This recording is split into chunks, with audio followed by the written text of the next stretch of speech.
Buongiorno.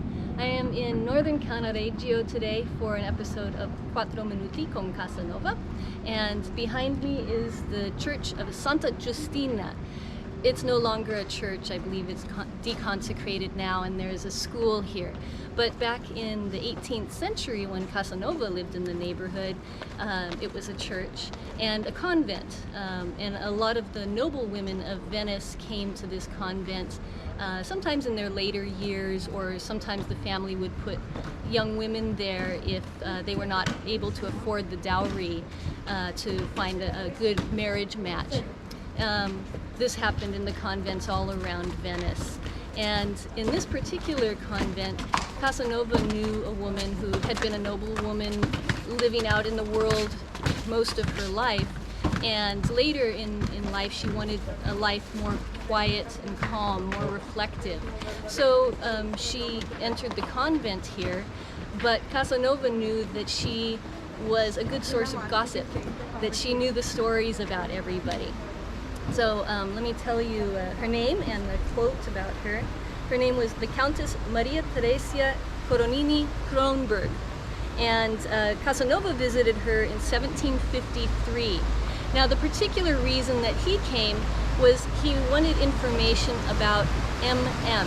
This is the woman who was a nun on the island of Murano, and Casanova was about to enter into an affair with her, and he wanted more information about her. So in another episode, I told you about the Countess Seguro, how Casanova went with the Countess to meet M.M., who we believe was Marina Morosini, at the convent.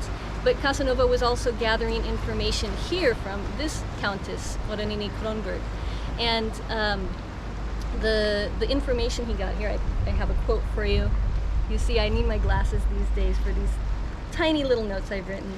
So Casanova said about the Countess, the former beauty, finding that she no longer wished to exercise her considerable intelligence in the machinations of royal self-interest, kept it entertained with frivolous gossip.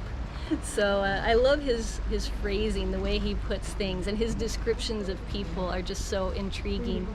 So Casanova came here, he learned information about M.M., and it was very positive and flattering and complimentary, and that really was when he commenced the affair with her.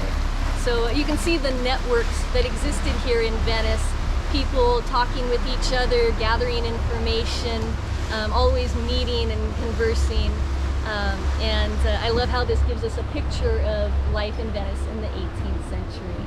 So thank you for watching this episode of Quattro Minuti con Casanova.